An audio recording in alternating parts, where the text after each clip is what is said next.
I want to make a roll to see if Hugh is going to notice that he's getting too far away from the rest of the party. And I feel like that's going to involve his inability for patience, willpower, or discipline. I agree. And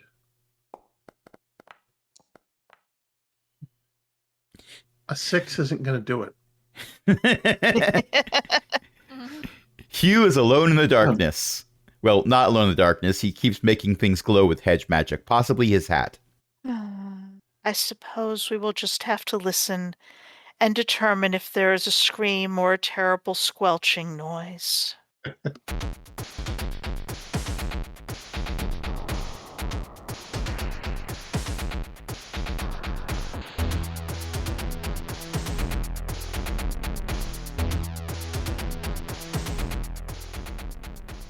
I believe we ended the last session with the Lich saying, actually, I'm in the next tower over.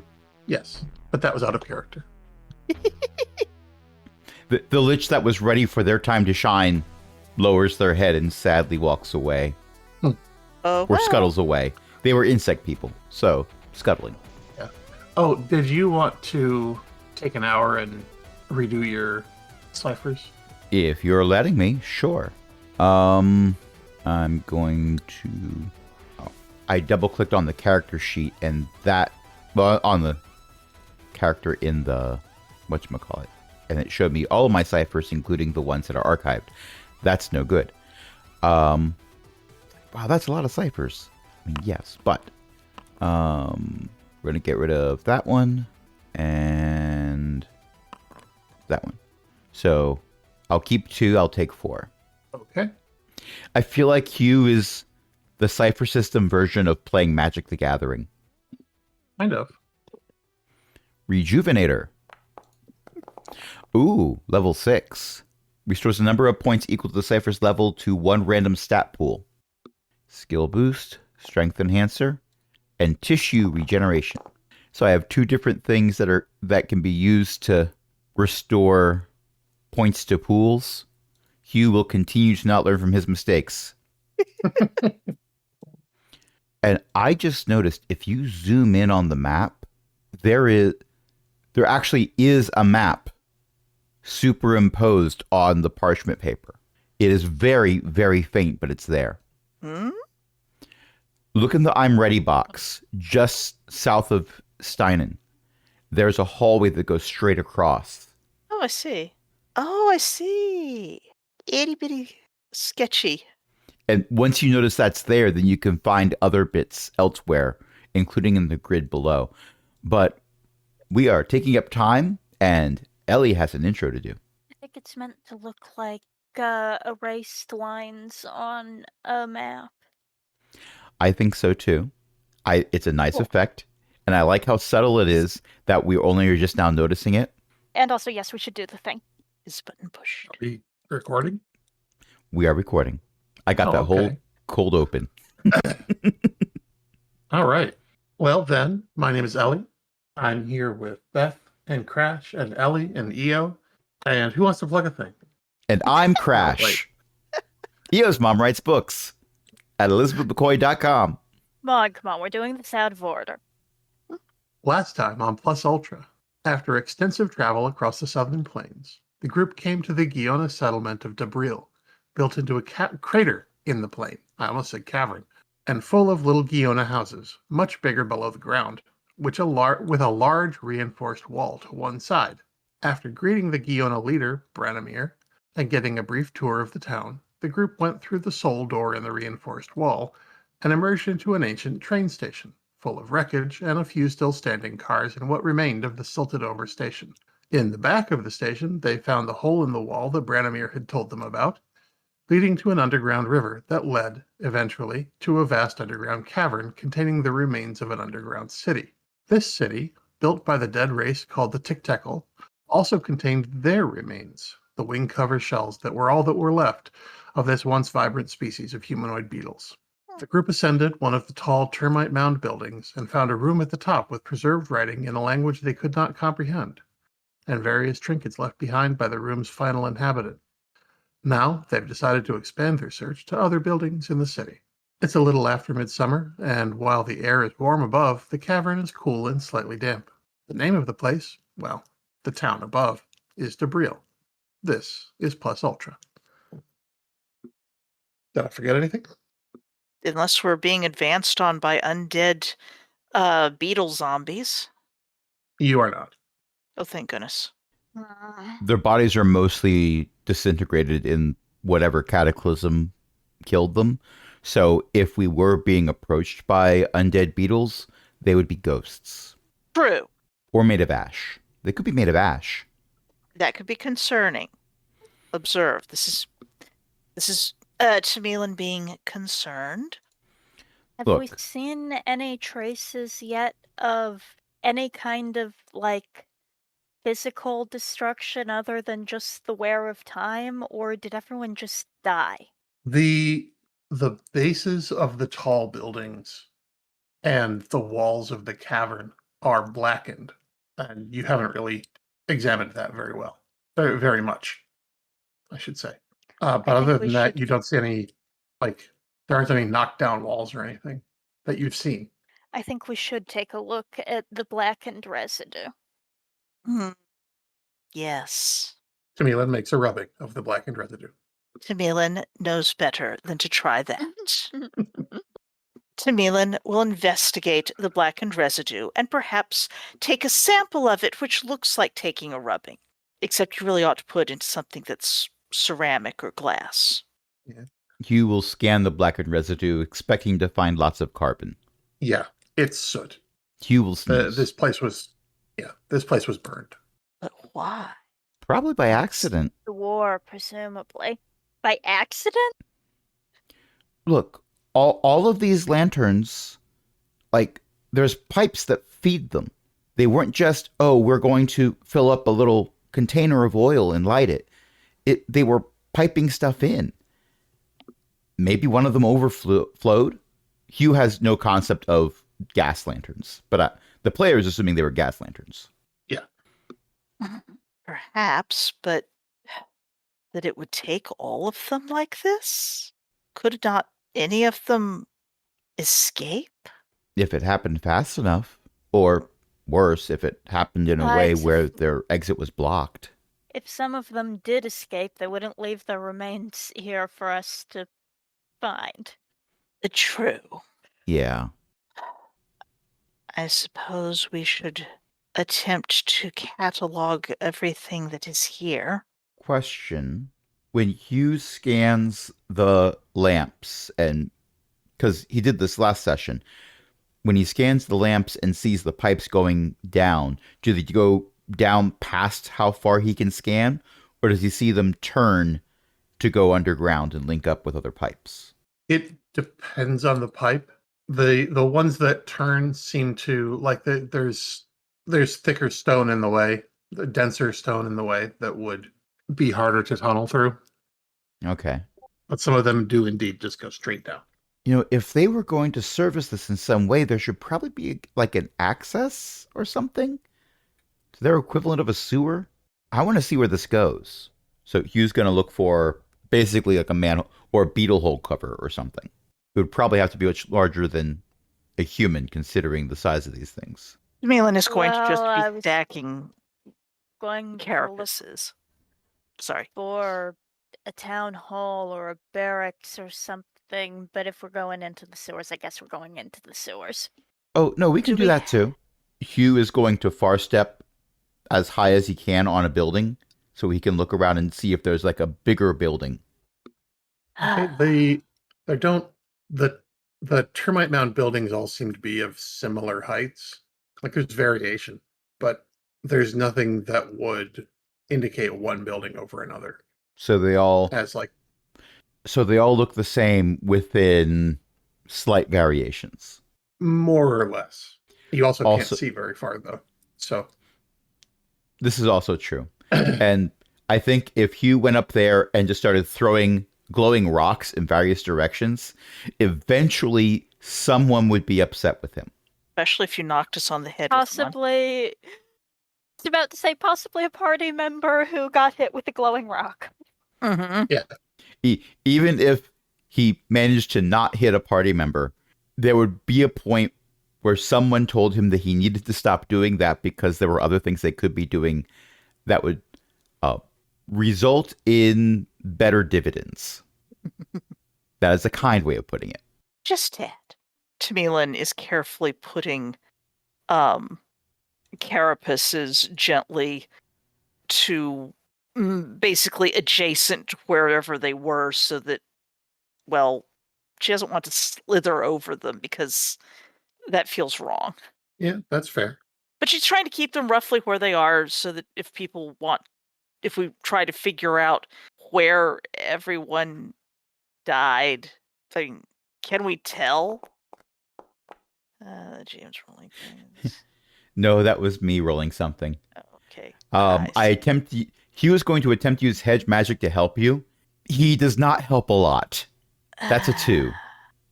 It's not a crit fail. It's fine. Just trying to see where everyone fell when they did. And if they were...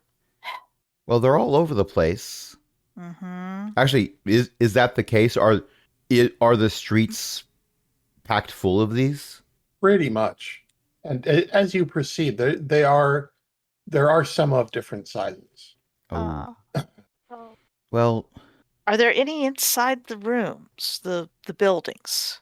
Some, but not as much as you. Everyone was out or trying to get out? So they knew something was happening, they just couldn't make it in time. That seems the case. Or plausible. Yeah, that seems like what happened. We should keep looking for records. And we should keep alert for whatever happening again. Perhaps the air is bad. That's possible. Could have been a gas. Right. I'm going to see if any of the buildings look different on the inside. Be right back. I am going to far step from building to building, just looking through the front door of each to see if one looks different from the others within some value of different. And hopefully not crunching people's exoskeletons underneath. Hugh does not want to step on them now that he definitely knows that they're remains. But yes, he intends to help in the way that annoys Steinen the most. Not because it's annoying Steinen, but this seems like the thing that would allow him to help most expediently. And he forgot, because he's incorrigible, that Steinen keeps saying, don't move ahead. You are outpacing the healer. Line of sight. Outpacing. I'm outpacing the tank and the DPS. Yes. I am the mage heading off alone. It's okay. I'm only mostly squishy. Sigh. I'm not completely squishy. I have a might of 9. Excuse me. Despite the fact that the buildings all look roughly similar from the outside, there isn't a whole lot of architectural uniformity on the inside. There are very clearly aesthetics at play in terms of like how the interiors are designed, but many of these are houses, or at least they look an awful lot like houses. Places people lived. Yeah, and there are, as a reminder, there are buildings built into the walls of this cavern that are somewhat smaller, but again, they seem to be houses. Hugh is specifically looking for something that looks like it wasn't meant to be a house. Okay. This is either going to take a while, or you are going to get very far from the rest of the party. This is not actually. I want to make a roll to see if Hugh is going to notice that he's getting too far away from the rest of the party. And I feel like that's going to involve his inability for patience, willpower, or discipline. I agree. And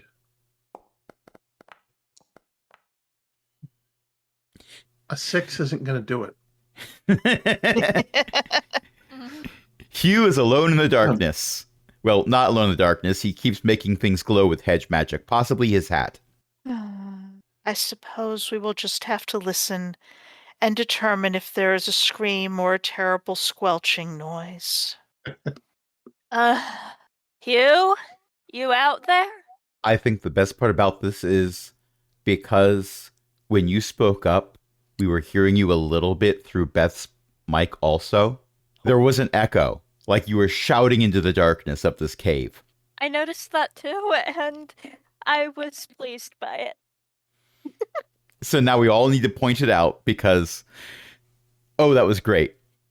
The question is, do I hear Steinen? I'm going to say yeah.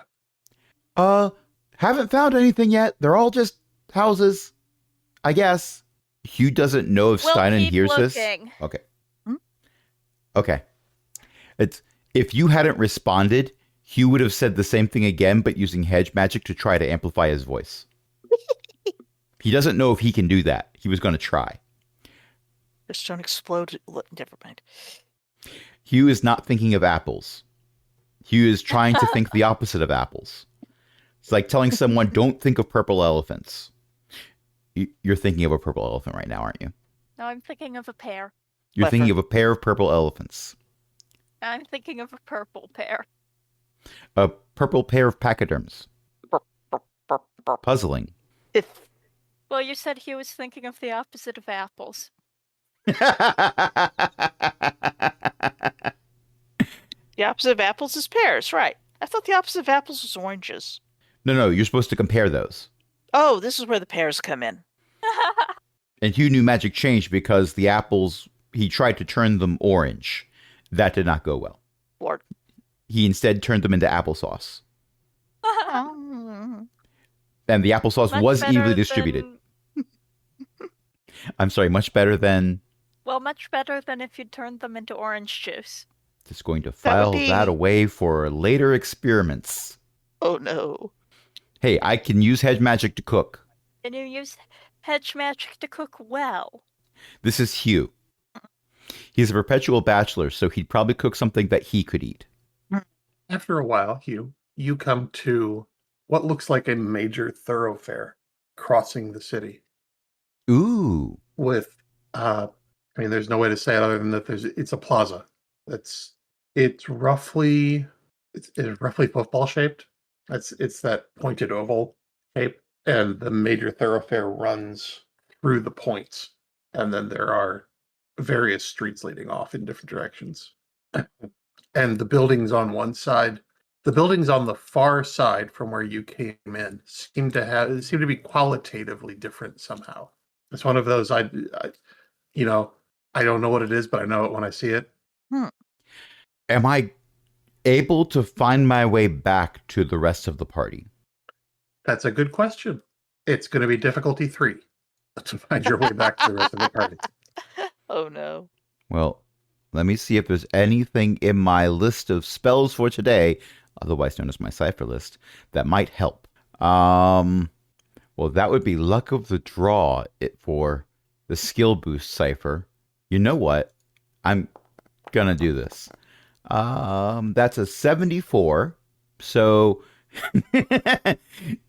I have an asset to climbing with this Cypher. You need to climb? No. Oh well. I can far step. So but I'm better at climbing for 2 attempts for this level of Cypher. Just going to archive skill boost because I've used it. There we go. All right. So I am going to make my roll. That's a 3 on the die. I do not find my way back based on the level of difficulty that was provided by Ellie. I do call out though. Are you there? Marco? It's Marco. Yes, do we hear this? Yes. Sound carries surprisingly well. We're over think- here. Okay. Who's Marco? It's a saying. 1 second. I am going to attempt to find them again. Maybe we should come to you. That beats difficulty 2. No. If we try to come to him, he'll get bored and bamf away. With them calling out, does difficulty 2 succeed? Yes. Okay. So when you say I'll get bored and bamf away, I'm right behind you and I say, well, it's not really bamf away. It's more of a sort of like the opposite of a pop sound. Mm-hmm. Like all the air that was around me is then filling the space that I was in, if that makes sense. Anyway, I found a thing. And what did you find? Yes, Ellie. The opposite of a pop sound is spelled OPO. Yes. Oh, Take a pop sound and reverse it in tenacity. And but I do not have the patience or spoons to do that when we're editing, but I might do it anyway. Um, so I found a big courtyard type area. It's shaped like a pointy egg, and some of the buildings are different there. well, let's go see, I suppose. Okay, it's Hugh is about to far step away again, and then realizes he's the only one who can do that. Sighs heavily. This way. Jamilin continues to shift carapaces aside gently. Or Hugh. No far step, no cart, no ox. He has to do all his own walking. It's tragic. However, I have rolled a 14 for hedge magic to try to help move carapaces out of the way. With a 14, you do a somewhat better job than earlier. From craft services, Rand punches the air. You make fairly good time to the central plaza. There is still, the ground is still covered with carapaces, but across the plaza, there are indeed, and in the plaza, now that you're looking closer and have like a reliable source of light that isn't just a stone that has a glowing effect put on it, you can see that there are the remains of some mechanisms. You can't really tell what they're for, but it looks like there might be some wheels involved, or maybe those are gears. It's not obvious what the intent behind them was, but they line the sides of the plaza. Gears. I guess I'm going to go try to examine the gears and see if they're hooked up to anything. Okay, They- they are parts of piles of debris. Like it looks like there were mechanisms here that have long since rusted away, or were destroyed by a fire, or just fell apart. Ah. Is everything here still charred? Yes. It's mostly the bottoms, I think you said? Yeah, it's the level of the soot goes, and I'll tell you out of character, if you could get to the top of the cavern, that would be, if anything, even more blackened than the bottom. But so it's like somebody set fires at ground level, and so there's burning at ground level and then accumulation of the smoke at the top. Okay. So it's possible that whatever was holding the gears in place was made of wood or some other material that's combustible. And when the fire burned everything, the gears, which weren't wood, just sort of, there was nothing holding them up. Right. The intent of me describing that was that it's not just people down here. There's stuff that was destroyed by the fire as well. The buildings on the other side are, again, they're qualitatively different, but in a way that's hard to describe. Like, you can tell that there's a difference, but you wouldn't know. You're not sure you would be able to say why you know that there's a difference. I suppose we'd best look in and see if this is the upper class housing or business district or whatever. I suppose we should. It's Okay. a thoroughfare, so... Hugh walks into the closest building. If there's more than one that's close, whichever one is directly in front of him. All right. This, for lack of a better term, this looks more like an office building.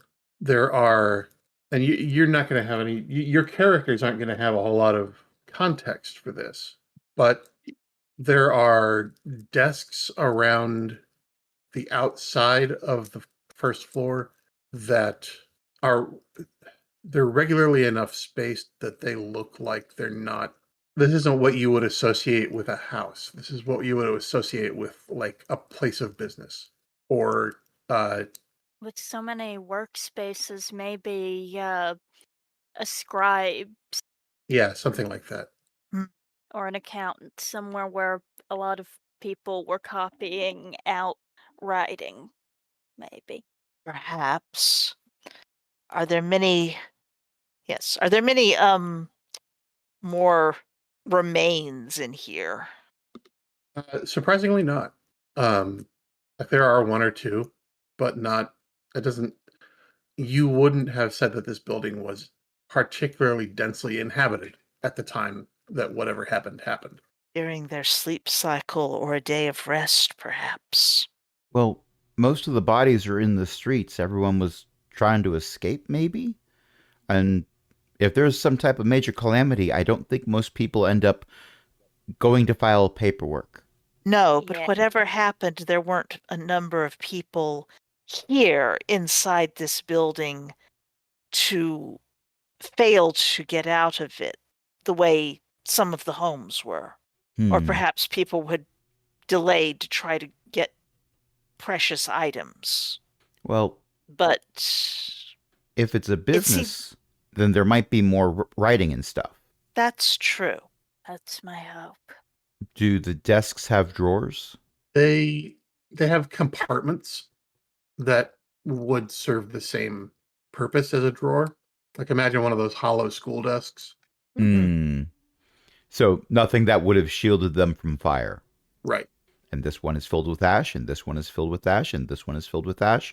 Was this place stored in a firestorm? Yes. Yeah. There are some more of those writing tools, but nothing. Well, let's go further up and see if there's anything different. I assume it goes up. Yes. It looks like there was a gate across the ramp going up, but that's long since collapsed. Public and private areas, perhaps. For all we know, it was a restaurant. Suppose it's possible. You'd expect some utensils, though, not writing tools. That's true. The crayon. Unless they ate with their writing tools. I hope they didn't eat with their writing tools. Some people I- lick their pens, then they get I ink mean- all over their tongues.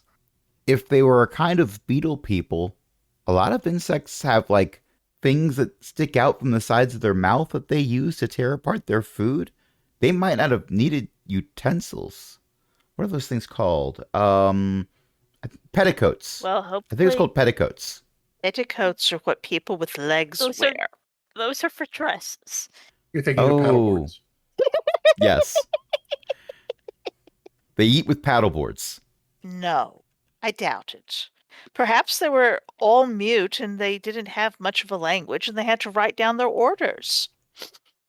Tamila does not actually think that this was a restaurant, but she's going to argue the possibility as she slithers up. You'd expect plates and things. Not if they were served on dried mushroom caps or leaves.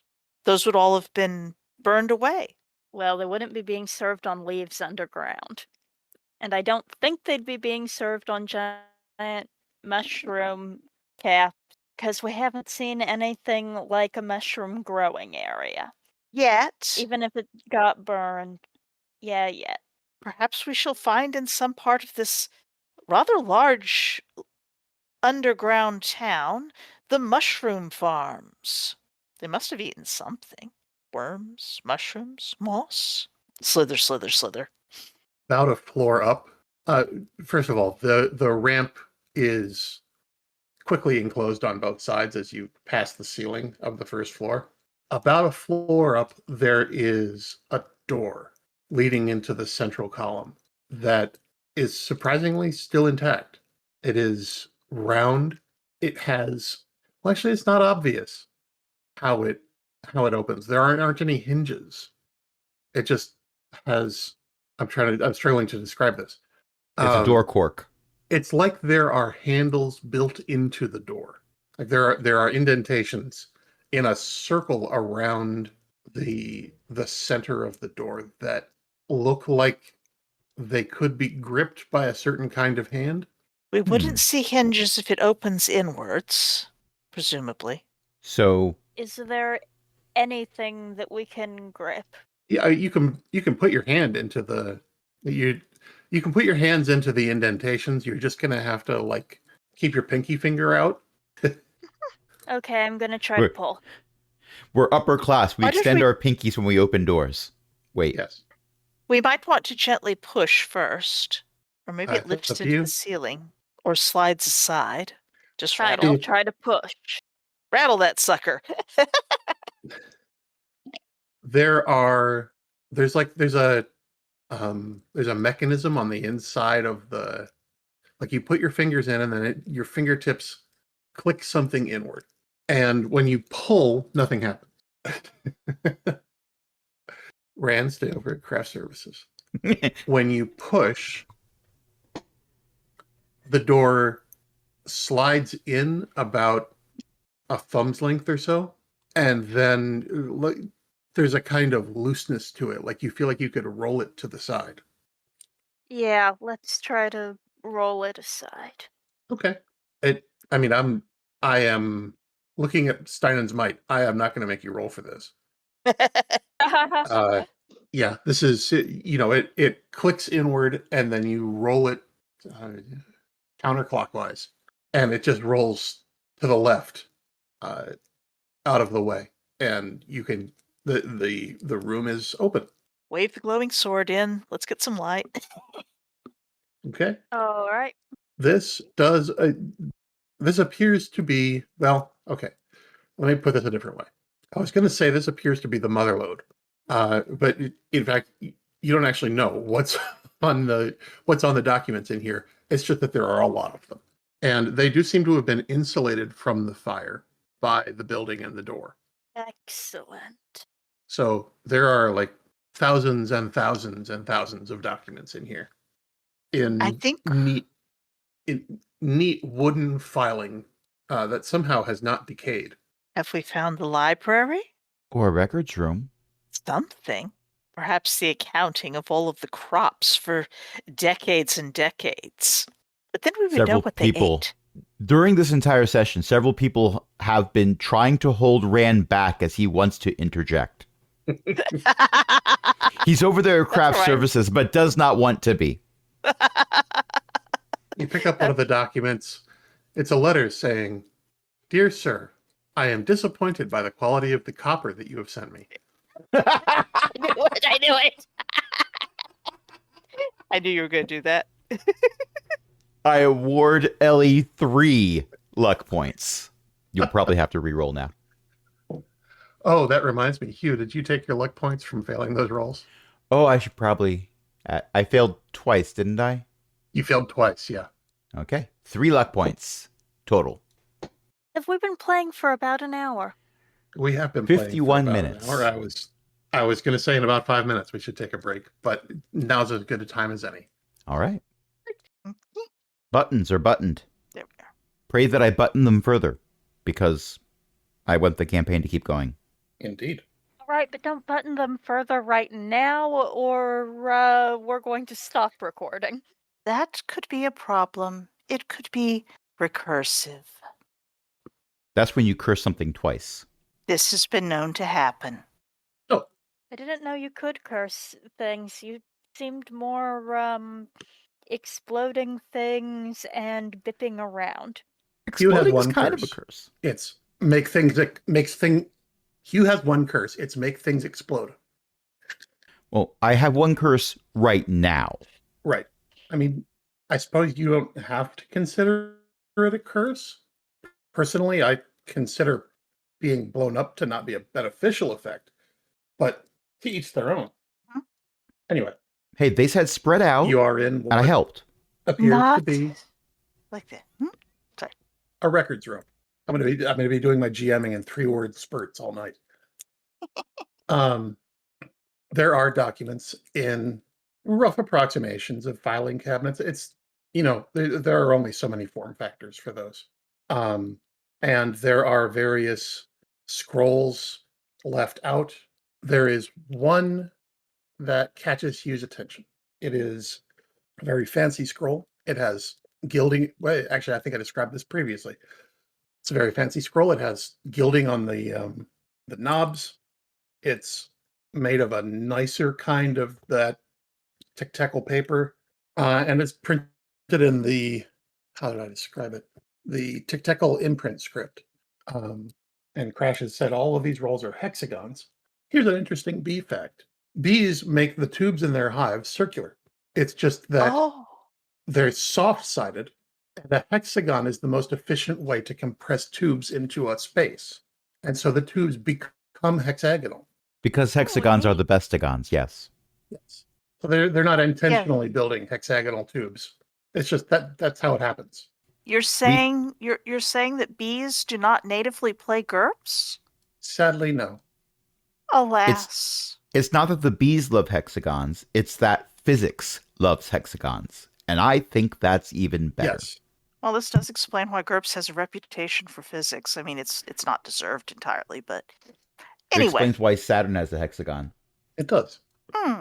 Cool. Anyway, I've learned a new fact. the bottom part of the scroll is burned, which is odd because nothing else in the room is burned. There could be other sources of but fire. there is some, yeah, it's just not obvious why the scroll burned. And the scroll has a sort of sheen to it that, looks fancy. I'm sure you've seen, like the players have seen scrolls like this in the real world where they have sort of a shine to the paper. We unroll it and it's someone's doctorate. I don't think we should unroll something that's burned until we figured out if we can repair it. It might be fragile at the burn point and fall apart. Hugh hasn't opened it. This isn't a rolled up scroll. Oh. It is. It looks like it's unrolled as far as it's going to go. It's just that there's not a whole lot of it left. Oh. It's hanging in a scroll holder to read it, I guess? It might at some point. This right now it's just sort of strewn across a desk. I feel like what we need is like magic translation skills. I don't think any of us have those. No. It's burned at the bottom. Yeah, I don't think anyone's translating that. I mean the text. No. Is there any reason why it would be burned at the bottom? Is it scorched? Is the desk that it's on scorched in that location? And why isn't it burned all the way? They might have brought it here after it got burned. I mean, maybe someone was trying to read it and they stood too close to a fireplace. Come to think of it, have we seen any fireplaces here? Is there an ancient desiccated corpse at the desk? No. This room is empty other than the filing cabinets and documents and desks. There are no dead tktekel in here. Well, I assume either someone rescued it somehow, or I have come across a terribly paranoid thought that it might be a magical scroll. Yeah, no, that was the second option. And a magical scroll of destruction that murdered everything here because someone read it and then it burned itself up to the point that there was murder or something. Or someone set it on fire and that murdered everyone. I don't feel like it was an accident. It was a scroll that was actually, it was infinitely long until they had to burn it. Because if it's infinitely long, it would just keep going forever and people would be compelled to read it. And then they'd just be there until they died. It was until they burned it. Is just going to reach out to a doom scroll. Tamila's going to reach out to Hugh and shove his hat down. I was not saying that in my character voice. If they read it in here, everything in here would have been on fire. Like if it was a scroll of bad. Unless it was a scroll of bad elsewhere. They might have brought it here to repair it. Also possible. Is there a empty... Scrolls usually have two wheels, one on each side, right? Yes. Is the other scroll wheel visible on the floor or on the desk? Give me a roll for searching, difficulty 4. Okay. Let's see what I've while got. We're here, yes, you feel you are impulsive. This scroll looks shiny. Oh no. You feel a strong impulse to pick it up. Without thinking about it at all, Hugh goes over and picks it up to get a closer look. Okay. Waiting for it to turn to dust, waiting for it to turn to dust. Tamilin, the other end of the scroll does not seem to be in evidence. However, take your luck point for. All right. Why do you? Oh, okay. I can deal with that. Uh-oh. Oh no, hang on. I have all your character sheets up and closed in the window, and every time I open Tamilin's character sheet, the little header icon moved up about half of its height. I was trying to figure out what was going on, and I realized it was colliding with the bottom of the screen Oops. when I opened it, and so it was getting pushed up, so the whole thing would fit. Neat. And the reason I have them tiered like this is so that when I pop one open, I can still see the others That makes sense. to click on. Hugh, you experience this and nobody else does. First, you get an XP Yay! because this was a GM intrusion. GM intrusion of me being impulsive. I will become no. tier 7.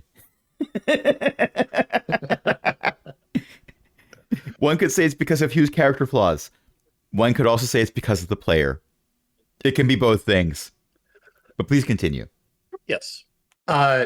You also see the characters on the scroll shimmer Ooh. and realize that you have, after a moment, that you have a new skill on your character sheet. And the sheen goes away from the scroll. Wait a But minute. you now Did I just understand what's on it. get distracted by a shiny object for real? Yes. Yep. Okay, and now I need to look at my skills. Because when you say something like that, it means I should really look at my skills. Oh, tktekel imprint script. I'm trained in it now. It has no Well, description. there's their translation. Sorry. Well, Anyway, it has a title, but it doesn't have a... you now know what the scroll says. It doesn't have a body. Yes, I haven't written that out yet. It's fine. Let me put that a different way. I've written it out. It's on the wrong computer. I'll fix that later I'll fix it after the episode. So, hey, I could read this. What? Yeah. It says, before...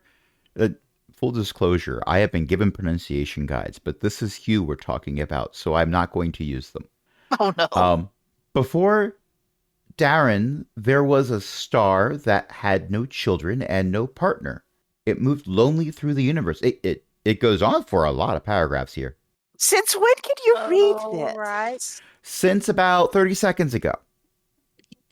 You're touching it. Yes, I'm touching it. It was shiny. I picked it up. And now I can read it. It didn't explode, and now I can read it. Well, if touching it is safe, I'm going to touch it too. I hand it over. Don't Okay. move it around. You're breaking the bottom. Hugh is not Simon, letting the it is bottom touch anything. I'm being careful. It is the same ticky little, like tiny legs being pressed into a piece of paper with ink that it's always been.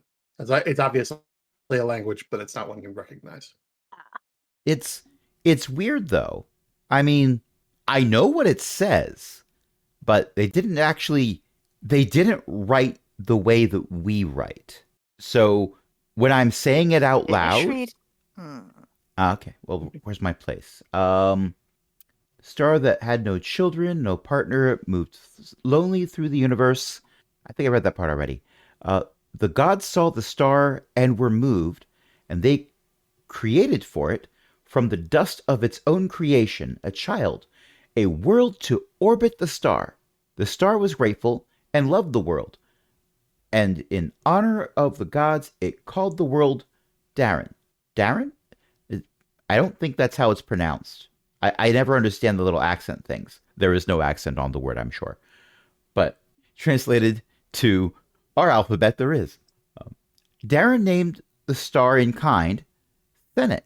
So the star's going around saying it is the Senate. Oh, no, the planet's saying that. Okay. Meaning no longer lonely. It's okay. Side note, it is really weird translating something that includes a translation for something when I didn't know how to read this 5 minutes ago. I'm getting a headache thinking about that. So I'm going to go back to reading. Used to weird magic stuff happening. No. I've never been used to it. It's neat, A few but I've days never gotten ago, used. you stopped needing to eat for like 3 days. Oh, it was way longer than 3 days because after a while I thought, well, can I do it again? And the answer was oddly enough, yes. It was like 11 days total, if I remember correctly, because one of them was for 7, and I had 2 of them. Yeah, something like that. Together they moved through the universe and were happy. Oh, that's nice. Oh, wait, though that's not the end of the story. Oh, it's going to get worse. Senate's love gave unto Darren some of its gift of light and warmth and creation. But Darren was not a star and could not handle this gift and was in danger. So the gods gave to Darren keepers who would maintain Senate's gift and hold it steady for Darren. These keepers were the first dragons. Ooh. Who sat Do the atop. dragons know this? No. Sorry. Go on. You can go ask them. Who sat atop the world and made sure that Darren was not undone by Senate's love. The world is a top? Isn't all the surface the top? Well, Well, maybe they sat on the surface then. yeah, but Or then high why's it? mountain. Okay, but which? The I'm losing my highest place one, here. obviously. In time, the You first do. dragons craved their own children and produced the second dragons. We had first dragons. What about second dragons? And after that, the second dragons made 11 teeth. Wait, no, that part's not in there. After this, the dragons were tired and lay down to sleep, and the second dragons took over their duties to give the first dragons a righteous rest. And so the cycle of dragons has continued, one after another to this day. Does that mean the dragons never died? I thought the old dragons died and the new dragons were born. They're dragons, so they're weird. Granted. Senat's gift also caused to rise from Darren the peoples of the world. Hey, that's us! From the surface of the world, closest to the I am emptiness not of the void. peoples. Well, no, you're one person. But the 3 of us together are peoples. Yes. Keep reading. Yeah. From the surface of the world, closest to the emptiness of the void, there grew the humans, and the sky, and the felta, and the groover, hardy folk who could withstand the pressure of the sky. Sky is pressure? As stewards of the creatures that grew there, to ensure that those closest to Surat's love were protected and guided. From the trees arose the Sari. Hey, that's how they wrote your name. Neat. Well, your species name. You know what I mean. To keep the forests Yeah, and the green places. Go To back keep a the- minute. Hugh slowly lifts his finger up because he was using his finger to keep his place. So he moves the finger up higher and says, tell me when to stop. Yeah, How should we know? I don't know. No. You were listing out a Oh, bunch of different people. Yeah. Human, Sky, Felta, and Groover were on the surface. And then Sari were in the forests and green places. They govern plants and mushrooms. Do you govern mushrooms? I don't I live see. on the surface. Hugh was turning towards Tamilin when asking that question. Because Tamilin's the Sari. I'm not so sure about the mushrooms. The ones that grow on trees, I suppose. I hardly govern them. They don't do what I want. What was this about living on the surface? I mean, the forests are also on the surface, so I don't know why you've got a different paragraph there, but okay. I have more shade. True. Yeah. In the desert arose the Giona to tend to the wastes where no creatures lived. But the Giona lived in it's a creation story. They don't always pay attention to things like logic and reasoning. Right. And to keep them holy. And closest to Darren's heart were born the tktekel, those most beloved by Darren, and the Ugogs to serve them. And the tktekel were given dominion over the core of the world and all that lay below the surface. And the rest of it is a bunch of ash. I'm not sure the Ugogs would agree with this. I'm not sure I agree with this. Well, it's What? Don't you live on the surface? Only It's so their long creation as I've story. been following you guys around. I mean, I've heard a lot of stories, and pretty much every species, there's a bunch of different human settlements that all have their own stories about how everything got started, and they can't Yeah, but, all like, be correct. but, like, did we live on the surface when we first met? Mm. Is that a thing? Because I didn't think that was a thing. Yeah, I I know mean, you don't know. even if you didn't, maybe the tktekel only saw you when they were on the surface, so they just assumed. All right. Tamilin is trying to sort of tapping on fingers and counting the number of species that have been assigned a location. I mean, people think mushrooms grow on the surface, but I tried scanning one, and most of it's underground. Mushrooms grow everywhere. Yeah. Turns out if you've got a ring of mushrooms, like the entire ring is the edge, and it's a big circle of mushroom underground. I did not know that. But don't eat the part that's underground. It's full of dirt. I do try to Yeah. avoid eating dirt. You gotta wash it first. Yes. Yeah, but then you wash away the dirt and there's nothing left because it's like, I don't know, it's spongy. I don't know why I'm talking about mushrooms. Oh, because it said that the sorry were in charge of mushrooms on here. Anyway, I think that's neat. We should probably write this down on something else.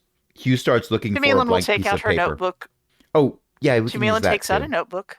Yes, start transcribing. Hugh was looking for a blank scroll in this room to write on. No. And Tamilin made a way better decision. Yes. Yes. Everybody can go ahead and make what's effectively an insight check at difficulty 4, and feel free to add anything that might give you an advantage on that. Tamilin shoots things. She doesn't think. Fair. But sometimes She gets does, however, think. natural 20. Tamilin's brain is struck by lightning. Hugh's brain is hit by lightning. It's distracting. We are not the same. You rolled that privately, so It was a 9. Right. it was a 9. I did not spend any effort or use any skills for it. I just rolled intellect. So did I. I spent effort. Ah, All right. Well, well done. Tamilin disarms the insight.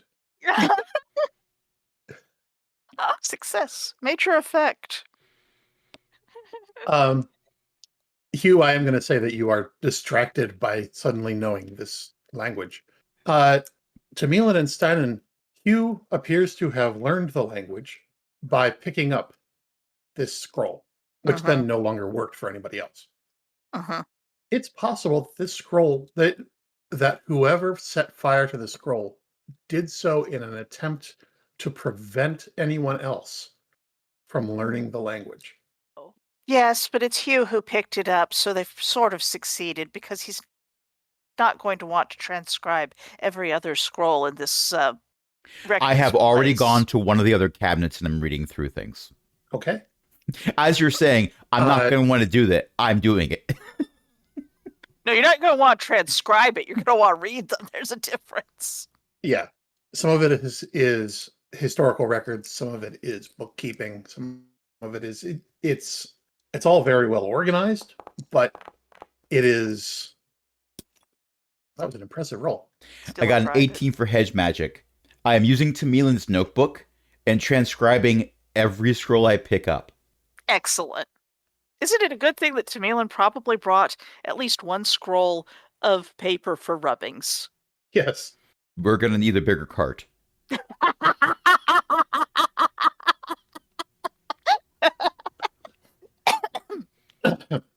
Giving myself 1 GURPS point. For Hugh. Actually, wait. I had a failed roll earlier for the noticing thing, so I'm going to give myself Please a luck take point. your luck point. Yay! So before we got to someone didn't Yes, want anyone it's- reading the Yeah. Both Stein and Tamilan get that someone probably didn't want anyone else reading this scroll and tried to destroy it to get rid of its effect. Who knows why it failed? Maybe the fire just burned out. Maybe someone put it out. Maybe the scroll is Maybe magic. the scroll is magic and resisted being burned. Maybe the fire actually worked and brought the uses down to 1. That's possible. Hmm. Tamilan, with your 20, this is, you've seen something like this before. It's a cultural artifact. It's essentially a, introduce a foreigner to tktekel culture, starting with the creation myth. And so it's like it's for diplomatic use. It's like, your diplomat arrives and they hand you the scroll and you read through the scroll and suddenly you can read all the other documents. Convenient. So they would have been handing this to a diplomat. Yes, it would have been prepared for a diplomat, an envoy, someone who was not familiar with tktekel culture or its writing. Or perhaps a gift that... But there might have been a stranger here who decided to burn it instead. Or a tktekel who did not want the alliance. Or a But everyone's tktekel who dead. didn't want the people who killed everyone to be able to read their stuff. Also possible. But there's no body here. And I am a bit wondering where that other... They might have burned it and then gone out and gotten killed as well. Tamilan, probably entirely randomly, look at the green circle, is still going to go back to trying to find the other end of the scroll wheel just because it's bothering her that it's not there. With a 20, you can find it. It's rolled under a desk. Recover it, put it back with the rest of the scroll. There, now it's better. Yeah. Is it also burned? Yeah, the bottom of the scroll, like the word has slipped out of my mind. The bottom scroll wheel is burned, and it is like there's nothing decipherable on whatever remains of the scroll. So probably what happened is it was partly unrolled and someone set fire to the edge of it, the edge of the part that was still rolled around the bottom, which would probably catch easier. And then for whatever reason, it didn't actually burn all the way up. I mean, if you want to hold something up to make it on fire, you probably hold up the end that's all rolled up. It's kind of possible that this scroll got burned at an entirely different time compared to, all the horribleness that happened outside. Possible, but would they not have... You're thinking they would have tried to repair this right away? The scroll wheel was underneath a desk. I think that they would have at least found that if they were leaving this out to splice a new one atop it or evaluate it or whatever.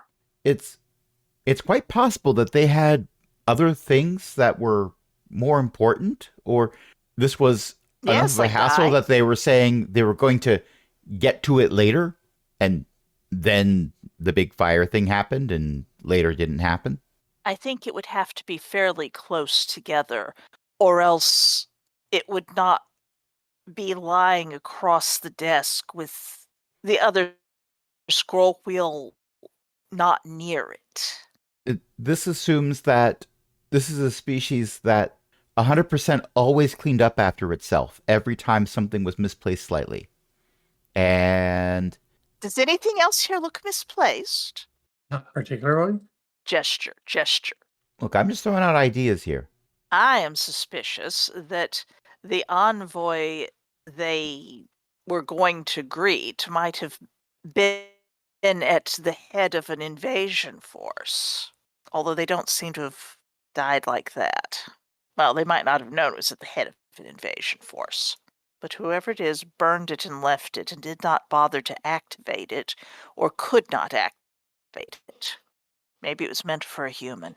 I don't think we found enough evidence to say one way or the other. Well, if you can read things now. I kind of doubt it was a human. No, but perhaps the scroll was meant to be read by one and activated by one. Don't know why it would care about that specifically, but you might be right. So that it didn't activate if anyone except the recipient touched it. That would be rather awkward if you present the scroll and the servant touching it gains the ability, as they are transferring it to the king or whatever. It might just be Yeah, but that the type of... going by species there seems a little weird. I mean, what if the king's retainers are the same species as the king? All right, that's true. A mage? They meant it for a mage? Maybe, but clearly it only had one use left because I can use magic. True. Although your We'll magic never isn't the know. same as my magic. Yeah, it usually does the same thing each time. And yeah, my magic is also not the same as the magic I had yesterday. Or the day before. Or the day That's a before. low Yeah. point for his timing. Oh, I'm just saying, until we figured out that the scroll was supposed to be magic, my operating theory was that you touched it and went, hey, I can't read this, and then you could. Well, let's just keep an eye out for another scroll like this, and then you can touch that one first. Honestly, Interesting even point. so, I feel like we should transcribe as many things as we can in the next couple hours or so, because I'm not 100% certain that it was the scroll. Hugh will hand you the notebook that he ostensibly took from Tamilin, that he has now filled using hedge magic with a lot of transcriptions. Malin will unsling the roll of rubbing paper that she carries around next to her quiver of arrows and plonk it down probably on the floor and look meaningfully at Hugh. We are And not let's make going sure to get good tag rubbings off of these. Scrolls. No. You are the one making the rubbings Did, by Tag the transcribing. scrolls with numbers or letters corresponding to one of the transcriptions so we don't mix up which one goes to which if in an hour suddenly you don't speak the language anymore. question for the GM. Do these scrolls have idea. some type of cataloging notation on them? The filing cabinets do. But the scrolls The inside scrolls them... themselves don't particularly. Dinan is right. Let's find something simple and transcribe it. And do they have an alphabet or a pictogram? I mean, it's all little, like, scratchy marks. All right. What does this single scratchy mark mean? Point. The. And That's an important one. Yeah, you can see it Yes, here, all and right. here, and here, and here. And it's over here, too. Tamilin is going to extract as much of a Rosetta Stone as can be figured out. Is this a sound language? Do the scratchy marks count for sounds, syllables, letters, or are they, the whole thing is a meaning because it's all the scratchy marks are together?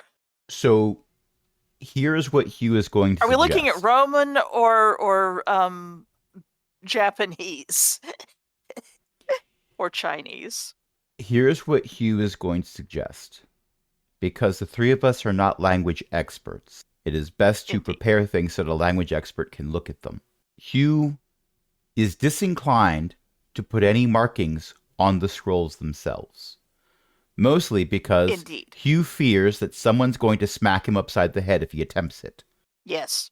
So his suggestion would be to take the transcription, put it on top of the unrolled scroll, and then roll up the scroll so the transcription is included inside the rolled scroll. That keeps the translation and the original together without having to mark the original. There is that. What Tamilin is going to try to shake out of Hugh is a Rosetta Stone. Actually, that's a good point. Can Hugh write in tktekel now? With effort. His handwriting's not very good. I'm not sure they used pens. That's the thing. It turns out Hugh could write in tktekel if his handwriting was any good at all. Instead, it looks like it's just chicken scratch, which to the outside observer is what tktekel looks like. But no, it's different. As a reminder, one of the buildings you visited previously had a desk with a little imprint pen Oh, right. that would have been used to make these characters. Ah, It's, in my head canon, it looks gets- kind of like the. Sorry. It gets used like a kind of like a rubber stamp. You dip it into the ink and then make the marks. So all their stuff And is made with they're not- basically lines. Yeah, it's not brush strokes. It's marks that, now that you're looking closely, look like they could have been made with a small insect, like the end of an insect leg. It's not, some of these are in that, I hesitate to call it a typeface, but you can see that different people have different tktekel, I should say, had different stamps.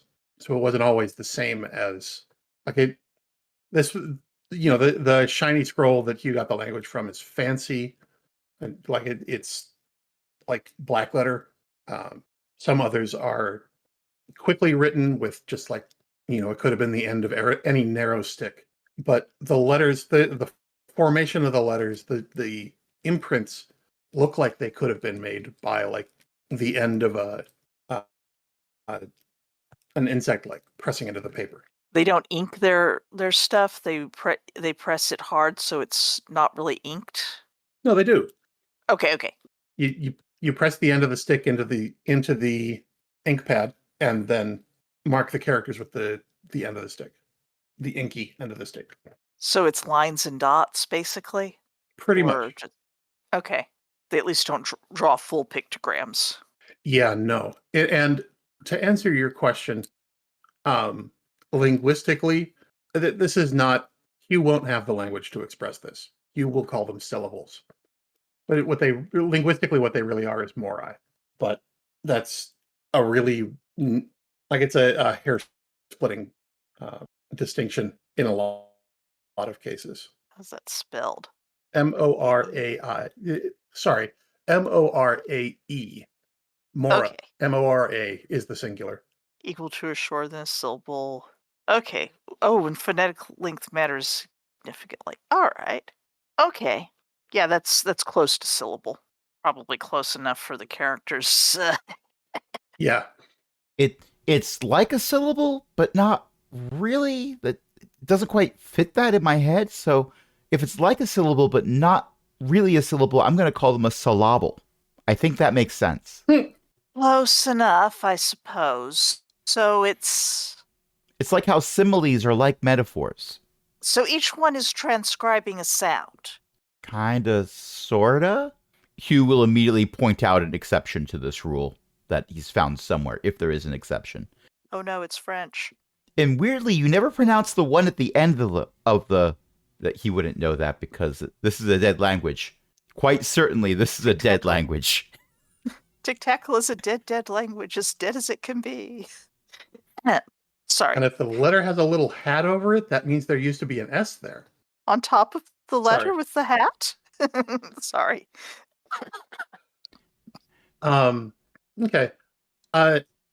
I'm gonna say I don't think anybody's actually spent any points, but I'm gonna, if you want, you can spend basically a 10-hour rest transcribing this stuff. Indeed, Ooh. no I none have spent spent here. points. Oh no. Ah. Yeah, Steinen spent points. Right. Does that mean I could replace Cypher's? Yes. No, you're busy I don't know, he's busy transcribing. Well, probably. Yeah, but it's not actually it's less that he's actively replacing ciphers and more that his ciphers shuffle. Oh. We reiterate the thing about Steinen pointing out that Hugh's magic just sort of rearranges itself casually. Yeah. I will take 3 ciphers, please. Okay. Oh, this is a funny one. Straight flush. I have disarm, enduring shield, Ooh, level 9 Enduring Shield. Oh, nice. And Perfect Memory. Perfect Memory allows the user to mentally record everything they see for 30 seconds per Cypher level. This is level 4, by the way, so in 2 minutes. And store the recording permanently in their long-term memory. This cipher is useful for watching someone pick a specific lock, enter a complex code, or do something else that happens quickly.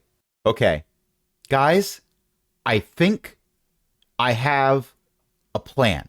Hugh will spend the next 10 minutes laying out as many scrolls open as possible. I Which figure one? you were gonna hedge magic them across your vision. You know what? That sounds better. And hedge magic is not something under my equipment. No, I tend to think not. Okay, so I got a 15 for hedge magic. That would be difficulty 5. There are still some going to be on tables, on the floor. Don't step there. There'll be some hovering, maybe, if the GM lets me. But spreading out as many of these as he can so that he can spend 2 minutes using this perfect memory thing to memorize every scroll he can see.